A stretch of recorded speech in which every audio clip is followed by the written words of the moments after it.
নমস্কার বন্ধুরা, আশা করি সবাই ভালো আছেন। তো বন্ধুরা, এখন যে বিষয়টা নিয়ে আমি কথা বলবো তো সেটা হলো মিঠুন চক্রবর্তীর ছবি শাস্ত্রী নিয়ে। তো শাস্ত্রী নিয়ে যে আপডেটটা আমি পাচ্ছি সেটাই এখন আপনাদের সঙ্গে বলার চেষ্টা করব। যখন শাস্ত্রীর বিষয়ে বেশ কিছু ইন্টারভিউ আমি দেখলাম, যেটা দুটো চ্যানেল থেকে দেখলাম। একটা হচ্ছে স্পেশালি, দুটোই আমাদের খুব পছন্দের চ্যানেল। আমি স্পেশালি কয়েকটা চ্যানেল রয়েছে এই বাংলা ইউটিউব রিভিউতে, তাদের মধ্যে বেশ কয়েকটা চ্যানেল রয়েছে যাদেরকে আমি খুব পছন্দ করি এবং তাদের প্রত্যেকটা জিনিস আমি ফলো করি, মানে ফলো করে তাদের দেখি, ভালো লাগে দেখতে। তো তারই মধ্যে একজন নাম হচ্ছে রূপম, আর একটা হচ্ছে সাগর নীলদা। তো তারা দুজন কিন্তু এই শাস্ত্রী ছবিটার রিভিউ, মানে শাস্ত্রী ছবিটার কিন্তু একটা ইন্টারভিউ করেছেন। এবং সেই ইন্টারভিউতে তারা প্রতীকৃত বসু, অর্থাৎ এই ছবির যে পরিচালক শাস্ত্রীর, তাকে কিছু প্রশ্ন করেছেন এবং পাশাপাশি মিঠুন চক্রবর্তীকেও কিছু প্রশ্ন করেছেন। তো সেগুলো আমি শুনলাম, সেগুলো আমার কেমন লাগলো তো সেই বিষয় নিয়ে কথা বলবো। তার আগে একটা কথা বলবো, যারা এই ইন্টারভিউটা দেখতে চান তারা অবশ্যই এই দুজনের চ্যানেলে গিয়ে ভিজিট করুন। তো অবশ্যই রূপমদার চ্যানেলটার নাম হচ্ছে রূপমস রিভিউ, এবং অবশ্যই সাগরনীলদার চ্যানেলটার নাম হচ্ছে আর্টিস্টিক সেভেন সিনস। অবশ্যই চ্যানেলটা গিয়ে সার্চ করে এই ইন্টারভিউগুলো দেখতে হবে। ইন্টারভিউগুলো খুব মজাদার হয়েছে এবং সেখানে মিঠুন চক্রবর্তীকে একটা প্রশ্ন করা হয় রূপমদার পক্ষ থেকে। সেখানে বলা হয় যে দেখুন, আজকে রজনীকান্ত বলুন বা কামাল হাসানের মতো লোক বলুন, তারা কিন্তু অ্যাকশন সিন করছে, তাহলে আপনি কি ফাটাকৃষ্ণ থ্রির মতো কোনো ছবি করবেন? তো সেখানে মিঠুন চক্রবর্তী কিন্তু চমৎকার একটা কথা বলেন। তিনি বলেন যে তার যে পরবর্তী ছবি আসছে, বাপ বলে একটা ছবি আসছে, সেখানে কিন্তু সে অ্যাকশন করেছে এবং যদি বাংলাতে তারা চায় অ্যাকশন করতে, তারা কিন্তু সে বাপ ছবির মতো সে অ্যাকশন করবে।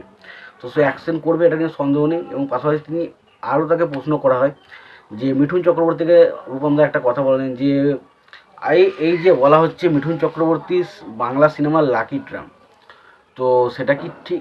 সেটা নিয়ে মিঠুন চক্রবর্তীকে প্রশ্ন কথা বলা হলে মিঠুন চক্রবর্তী বলে যেরকম লাকি ট্রাম বলে কিছু হয় না, যে সিনেমার গল্প যত ভালো হবে, যে সিনেমা যত ভালো হবে, সেই সিনেমা অডিয়েন্স তত বেশি দেখবে। এখানে লাকি ট্রাম বলে কিছু নেই।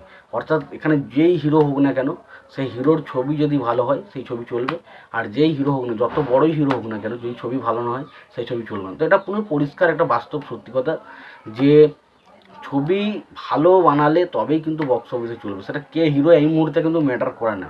যদি এরকম ম্যাটার করতো, এমন কিছু ছবি রয়েছে যেগুলো তাদের হিরোকে আমরা চিনিই না, কিন্তু বক্স অফিসে শ কোটি কালেকশন করে নিয়ে গেছে। বাট এটাই বলার যে ছবিতে এখন কে থাকছে না থাকছে সেটা সবচেয়ে বড় কথা নয়, ছবির গল্প বা কনসেপ্টই হচ্ছে সবচেয়ে বড় কথা, সেটা কিন্তু বুঝলাম। এবং পাশাপাশি প্রতীকী দাস দাদাকেও একটা প্রশ্ন করা হয় যে এখানে যে এই যে পুজোতে এতগুলো ছবি রিলিজ করছে, তো সেখানে কম্পিটিটর হিসেবে তিনি কী দেখছেন? তো তিনি বলেন দেখুন, যে ছবি আমরা বানানোর কাজ আমি বানিয়েছি, কম্পিটিটর আছে সেটা নিয়ে আমার কোনো আশা নেই, কারণ আমরা চাইছি ছবিটা ভালো হয়েছে, চেষ্টা করেছি ভালো করে বানানোর। এবং সবশেষে একটাই কথা বলতে চাই, যদি ছবিটা মানুষ দেখে, মানুষের আশা করি পছন্দ হবে। এবং আমি এটা নয় যে শুধু আমাদের বাংলা ছবিটা চলুক, বাকি যে বাংলা ছবিগুলো রয়েছে সেগুলোও যেন মানুষ দেখে, সেগুলোর আশা করা হচ্ছে, কনসেপ্ট খুব ভালো। তো তিনি একটা পরিষ্কার কথা বলেছেন যে বাংলাতে যে বছরে ছবিগুলো আসছে সেই ছবিগুলো কিন্তু প্রত্যেকটাই ভালো হতে চলেছে। তো সুতরাং সেই ছবিগুলো কিন্তু যদি মানুষ একবার দেখতে যায়, মানুষের কিন্তু পছন্দ হবে এবং মানুষ কিন্তু দেখবে, এটা কিন্তু তারা পরিষ্কার বলেছেন। এবং পাশাপাশি রূপম দাস রূপম দা তো এই বিভিন্ন রকম প্রশ্ন করেছে। এবং সাগরনীলদা একটা জায়গায় প্রশ্ন করে যে শিলাজিৎ দা তাকে নাকি ছোটোবেলায় বোমা ছুটতে দেখেছে। তো সেই জায়গাগুলো কিন্তু যেন মজা লাগে এবং সেখানে শিলাজিৎকে নিয়েও সে বেশ কিছু কথা বলে এবং বলে যে শিলাজিতের বাবা অরুণ রায়, তার নাকি শিক্ষক ছিল, মানে অভিনয়ের শিক্ষক ছিল মিঠুন চক্রবর্তী তার কাছ থেকে অভিনয় শিখেছে।